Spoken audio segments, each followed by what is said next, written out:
నమస్తే, welcome to our channel. నేను మీరా.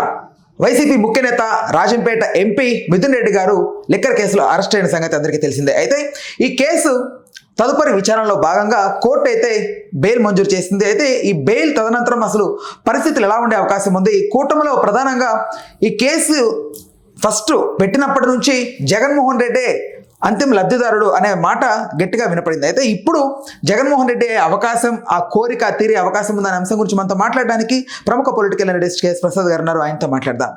నమస్తే సార్. ఏం సార్, బాగా తపేలా ఛానల్లో దిక్కుమల పేపర్లు చదివించినట్టుకున్నారు. ఎక్కడ అనుమానం రాకుండా మా చెడ్డ బ్రహ్మాండంగా అంటే ఈ ఇన్వెస్టిగేషన్ చేసిందంతా ఎస్ఐటి సిట్ అని తెలుసు కదా మీకు. అదే అంటే special investigation team from respective police department. కానీ ఈ దిక్కుమల కేసు మొదటి నుంచి చేస్తున్న సిఐటి సిట్ అంటే ఏంటో తెలుసా? నేను నా మిత్రుడు కార్మూరు వెంకటరెడ్డి చెప్పాడు, సాక్షిలో బల చెప్పాడు, చంద్రబాబు ఇన్వెస్టిగేషన్ టీమ్ అని. టీ అని బదులు చంద్రబాబు ఇన్వెస్టిగేషన్ తపేలా ఛానల్ అని చెప్పాలి. ఆ బుర్రతక్కువ బ్యాచ్ ఏదైతే మీరు ప్రశ్న సంధించారు చూడండి సార్, అందులో నిన్న బెయిల్లో ఉన్న క్రెడెన్షియల్స్ ఎక్కడ మెన్షన్ చేయకుండా, ఆ ప్రస్తావన చేయకుండా చెప్పు తీసుకుని కొట్టింది గౌరవ న్యాయస్థానం. ఏమని అడిగింది తెలుసా? 161 సిఆర్పిసి 164 పెడితే పోలీసు వాళ్ళు ఆస్కవిత్వం రాసినట్టు రాసి కింద సంతకం పెట్టి ఇచ్చేస్తారు.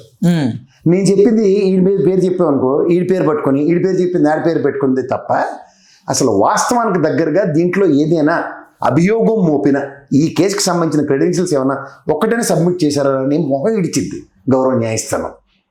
మిథున్ రెడ్డికి మీరు చెప్పే ఈ బూటకపు కథనాలతో 74 రోజులు 80 రోజులు బట్టి జైల్లో అతన్ని నిర్దేశిస్తూ కూర్చోపెట్టడానికి గౌరవ న్యాయస్థానం పరిధిలో ఈ బేసిస్లో అయితే ఆయనకి బెయిల్ ఇవ్వడానికి ఎక్కడా లీడ్ అవ్వట్లేదు అన్న కోణంలో నేను బెయిల్ మంజూరు చేయబడింది. అంటే ఏంటంటే చూడండి, మీరు అమరావతి అంటే ఆ ఇడ్లీ పాత్రలు అదేదో అభూతి కల్పనలో బిల్డింగ్లు అన్న భ్రమంలో మన నుంచి అమరావతి అంతా నేనే చేశానని చెప్తున్న ఆ కూటమి ప్రభుత్వం ఏవైతే హరికథలు చెప్తుందో, దీంట్లో మీ గతంలో చీఫ్ ఎలక్షన్ కమిషనర్గా ఉన్న మీనా ఆ వీవీప్యాట్ స్లిప్పులు తగలబెట్టేసిన తర్వాత అది ఇష్యూ ఫ్లేరప్ అవుతున్న దగ్గర తర్వాత జరిగిన పరిణామం ఈ లెక్కర్ స్కామ్.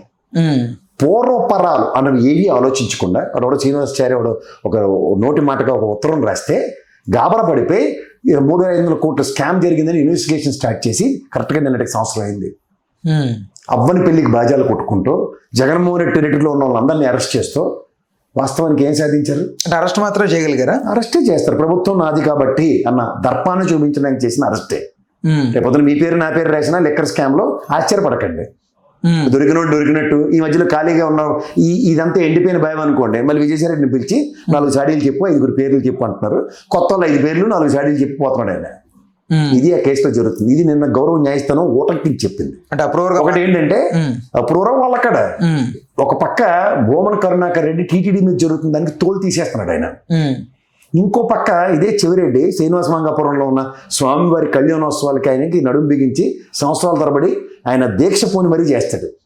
అండ్ ముఖ్యంగా తిరుపతి పరిసర ప్రాంతాల్లో జరుగుతున్న అవకతవకలకి భూమన కరుణాకర్ రెడ్డికి చెవిరెడ్డి కనుక తోడైతే ఆయన దగ్గర చెవిరెడ్డిని కూడా నిర్వహించారు. ఇప్పుడు నెక్స్ట్ బెయిల్ వచ్చింది అదే. నేను మొదటి నుంచి చెప్తున్నట్టు ఈ సిట్ అధికారులు దగ్గరలో లాంగ్ లీవ్ పెట్టి వెళ్తారు. ఎందుకంటే వాళ్ళ నిస్సహాయ స్థితి గౌరవ న్యాయస్థానం వాళ్ళకి కంటిన్యూస్గా ఆక్షేపిస్తుంది. ఆవిడ ఒకడు చూడండి, చెవిరెడ్డి అనుచరుడు, కట్టలు డబ్బులు దొరికే, ఇవన్నీ సిఐటి సిట్ అంటే ఏంటి, చంద్రబాబు నాయుడు గారి ఇన్వెస్టిగేషన్ తపేలా టీము ఏదైతే చెప్తుందో దీన్ని బట్టి సిట్ లీడ్ అవుతుంది అనుకున్న దగ్గర గౌరవ న్యాయస్థానంలో ఆ 11 కోట్లు ఎప్పుడైతే సబ్మిట్ చేయలేకపోయారో దాని మీద ఈ రోజుకి కూడా ఒక్కడుగు ముందుకు వెళ్ళకపోవడం కాకుండా అతని దగ్గర వీడియో ఫుటేజ్ మేము ఫోన్స్ కన్ఫెస్ చేయలేకపోం, పాస్వర్డ్లు తీయలేకపోతుంది చెప్తున్న బోటక్ కబుర్లకి ఎస్ఐటి సిట్ చెప్పింది ఏంటంటే మేము ఫోన్ జప్తు చేయలేదు, ఫోన్లో మాకు డేటాతో ఈ వీడియోకి మాకు సంబంధం లేదని చెప్పడం.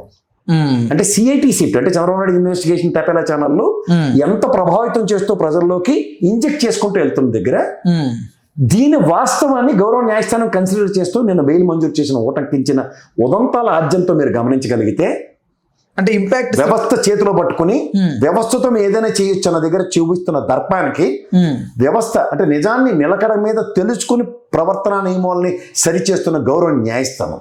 ఇది ఈ కేసులో ఉన్న క్రెడెన్షియల్. ఎస్ఐటి ఇంపాక్ట్ కంటే మీరు అంటున్న ఆ సిఐటి ఇంపాక్ట్ ఎక్కువ ఉందంటారా? ఆబ్వియస్లీ, ప్రజల్లోకి. ఎందుకంటే పోలీస్ వ్యవస్థ ఏదైతే మేము చేయలేదు, మాకు సంబంధం లేని విషయాల్లో ఓటర్కించి గౌరవ న్యాయస్థానానికి చెప్తున్నాం, ఎక్కడ ప్రజల్లోకి చర్చనీయాంశాలు కాకుండా. నిన్న మీరు ఆ పేపర్ చదవండి, దరిద్రగొట్టు పేపర్లు, ఒక్కడి చుట్టూ కూడా పనికిరాని బుర్ర తక్కువ వేదాలు రాసిన దరిద్రగొట్టు రాతలు. మిథున్ రెడ్డి జైల్లోంచి విడుదలవుతున్నప్పుడు జనాల గలాబాలు, ట్రాఫిక్ స్తంభాలను, ఈ పనికిమాల న్యూస్ కూడా ఎక్కువ. ఆయన అగ్రిగేట్ 300 పైన చిలుక రాజంపేట నుంచి రోజు ఆయన మిథున్ రెడ్డి కోసం బయటకు వస్తున్నారు. ప్రజా నాయకులకు కొంత ప్రతిస్పందన. మిథున్ రెడ్డిది ఫర్దర్ స్టెప్స్ ఎలా ఉండబోతున్నాయి? ఏముంటాయి? ఏముంటే ఎవరి పని చేసుకుంటాడు. 4 రోజుల పాటు అడవడం ఉంటుంది. 5వ రోజు నుంచి నిస్సహాయ స్థితి అబాక్స్ ఫాలో అవుతుంది. ఇప్పుడు కూటమి ప్రభుత్వం కింద చూడండి దాన్ని. అర్థం పర్థం లేని పనికిమాలిన కేసులు తీసుకుంటూ తాత్సారం చేసుకుంటూ ఈ పోలీస్ వ్యవస్థ ప్రభుత్వ ప్రాపకం కోసం పాపం వాళ్ళ తిప్పలు పడుతున్నారు. ఏం చేస్తారు వాళ్ళు మాత్రం? మిథున్ రెడ్డి బయటకు వచ్చిన తర్వాత ఈ మౌనాన్ని ఎలా చూడొచ్చు సార్? అసలు ఆయన ఏం మౌనమే ఉంది, వాళ్ళ ప్రెస్ మీట్ ఉంటుంది. నేను ఒకటే చెప్తున్నాను, ఫ్రమ్ ద డే 1 నుంచి నేను చెప్తున్నాను, ఇర్రెగ్యులారిటీ అనేది గవర్నమెంట్ పరంగా ఫైండ్ అవుట్ చేసిన తర్వాత ఏదో నోటి మాటలు నీటి మూటల టైప్లో కాదు.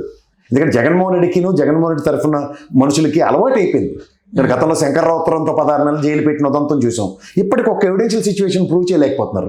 అప్పుడు కూడా మీకు గమనించట్లేదు, 10,000 కోట్లతో మొదలెట్టిన తర్వాత అది సరిగ్గా హిట్ అవ్వట్లేదని 1,00,000 కోట్ల కింద దాన్ని డామినేట్ చేస్తూ ఒక అధికార ప్రతినిధి మాట్లాడిన మాటలు చాలా మంది దగ్గర ఉన్నాయి. ఆ ప్రస్తావనలో మీరు ఆద్యంతం గమనించగలిగితే వాళ్ళు నెగిటివ్ టాక్టిక్స్తో జగన్మోహన్ రెడ్డిని ఏ విధంగా ప్రజల్లోకి నెగిటివ్ బొంబార్డింగ్ చేసుకుంటూ సర్వైవ్ అవుతున్నారు. తర్వాత జేడీ లక్ష్మణ్ గారు ఎంత 1200-1300 కోట్లు, అది కూడా అనాథరైజ్డ్ అకౌంట్స్ సీజ్ చేసాం, ట్రాన్సాక్షన్స్ లో ఇన్వెస్ట్మెంట్స్ అన్న ప్రాస్పెక్ట్లోనే మా ఇన్వెస్టిగేషన్ నడిచిందని చెప్పారు.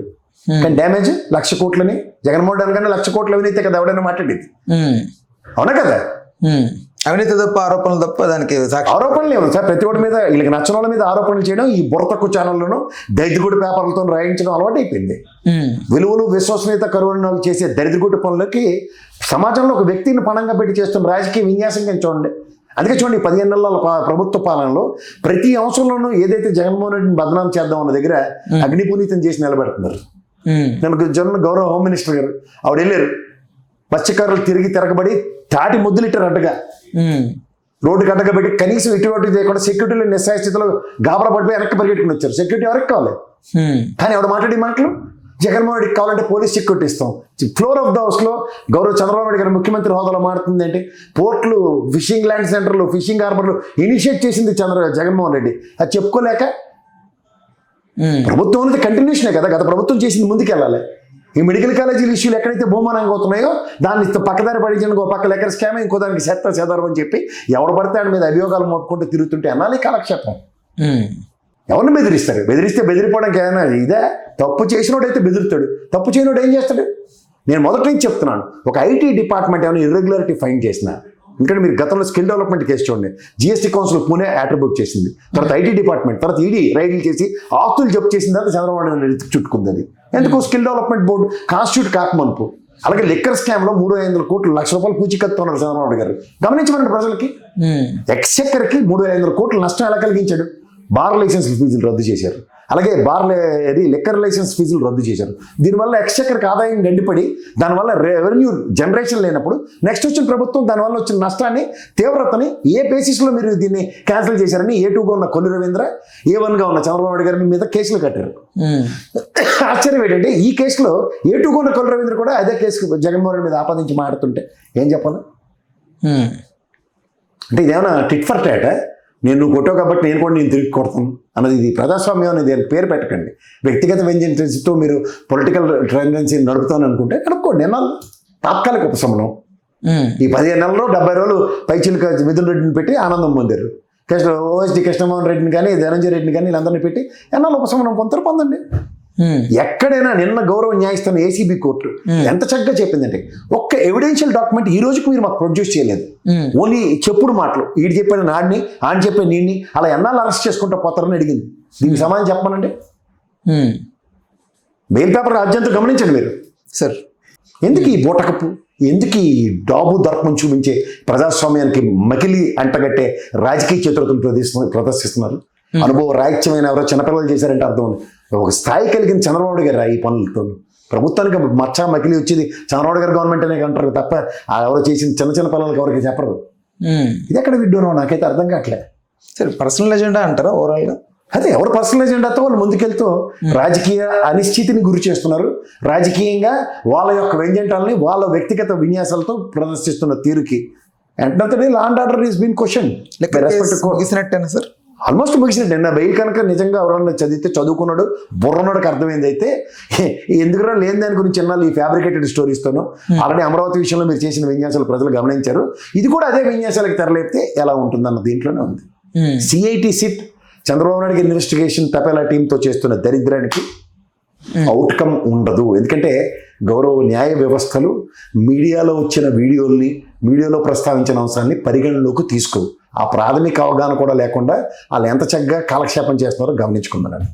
అందుకని ఇంకెళ్ళి మిథున్ రెడ్డి ప్రజెంట్ అయితే ఆయన ఆలోచన వ్యవహార శైలి పరంగా ఈసారి గవర్నమెంట్ ఖచ్చితంగా జగన్మోహన్ రెడ్డి గారి ఆలోచిస్తున్న దానికి మించి ఈయన బలంగా ఉండబోతున్నాడు, ఈ రాష్ట్ర రాజకీయాల్లో మలుపు తిప్పబోయే అవకాశం ఉందని మాట్లాడుతున్నారు సార్ మిథున్ రెడ్డి. ఒకటి, ఆయన ఇప్పుడు జాతీయ స్థాయిలో పార్లమెంటరీ ఇన్ఛార్జ్ కింద ఉన్నాడు విజయసాయిరెడ్డి వెళ్ళిపోయిన తర్వాత. ఆయన ఈరోజు స్టేట్ పాలిటిక్స్లో చక్రం తిప్పడానికి ఆయన స్టేట్ పాలిటిక్స్లో ఆయన ఇన్వాల్వ్మెంట్ లేకుండానే స్టేట్ పాలిటిక్స్లో ఆయన ఎంపీగా 2 సార్లు గెలిచిన తర్వాత కూడా స్టేట్ పాలిటిక్స్లో ఇంక్లూడ్ చేసి ఆయన మాట్లాడుతున్న దానికి జగన్మోహన్ రెడ్డి అనే వ్యక్తి రాజంపేటలో ఆయనకి ఇచ్చిన అవకాశానికి 2 సార్లు ఇట్స్ అ ప్రూవెన్ ట్రాక్. అలాగే కడప నుంచి ఇచ్చిన అవకాశానికి 2 సార్లు Avinash Reddy it's a proven track. వీళ్ళిద్దరిది చూడండి కేసులు. ఒక పక్క సునీతమ్మ పెడుతున్న అభియోగాలు, నిన్న గౌరవ న్యాయస్థానంలో వాళ్ళకు కూడా ఇలాగే మొహం ఇచ్చింది. ఇంచుమించు సబు సందర్భంలోనే అనవసరమైన ప్రస్తావనలు తీసుకొచ్చి ఎందుకు టైం వేస్ట్ చేస్తున్నారు. అంచేత ఒక నాయకత్వ లక్షణాలని ఒక పార్లమెంటరీ రిస్క్ ఫిక్స్ చేసిన జగన్మోహన్ రెడ్డి వాళ్ళ యొక్క ఔన్నత్యాలను ప్రతి నిరంతరం వాళ్ళు ప్రూవ్ చేసుకుంటూనే ఉన్నారు. మకిలింటించే కార్యక్రమానికి తెరలేపిన ఈ కూటమి ప్రభుత్వం మకిలి తిరిగి ఎవరికి తగులుతుందో చూసుకోమన్నాడు.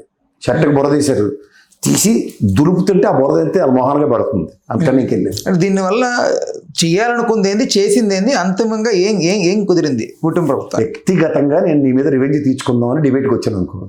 ఇస్ ఇట్ పాసిబుల్ ప్రాక్టికల్గా?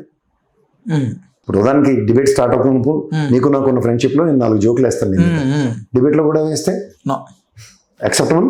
Not acceptable. మీరు యాక్సెప్టబుల్ అన్నా మీ ఎడిటర్ దాన్ని ఎడిట్ చేస్తుంది. అవునా కదా? ఇది సందర్భం లేకుండా ఉందని అదే పని వీళ్ళు చేస్తున్నారు. అర్థమైందా? ఇది ఎంతకన్నా ఇంకెళ్ళదు దీంట్లో సారాంశం. లేనిది ఉన్నట్టు భ్రమింపజేయడంలో మేము సిద్ధహస్తులోని తెప్పల ఛానళ్ళు దమ్మిడికి పనికిరాని దిక్కుమాల పేపర్లు రాతలతో ప్రజల్ని ప్రభావితం చేద్దాం అనుకున్నప్పుడు ప్రజలు ప్రభావితం అయితే మీకు 124 సీట్లు ఇస్తారేమో, కానీ గౌరవ న్యాయస్థానంలో వీటితో ప్రభావితం కావట్లేదు. అది గ్రహించడం సాధించింది ఏంటి సార్ అంటున్నా నేను. కొండంత విని ఎలకని పెట్టారు. అంతకన్నా ఇంకెళ్ళి right sir, thank you. Hello, Telugu Rajyam channel చూస్తున్నారా? సామాజిక రాజకీయ జీవన చిత్రణే తెలుగు రాజ్యం. అతిశయోక్తులు అసత్యాలు ఉండవు. రాజకీయ కోణం కాదు, ప్రజా కోణమే కొలబద్ద. తెలుగు రాజ్యం వీక్షణ మీ ఉత్తమ అభిరుచికి నిదర్శనం.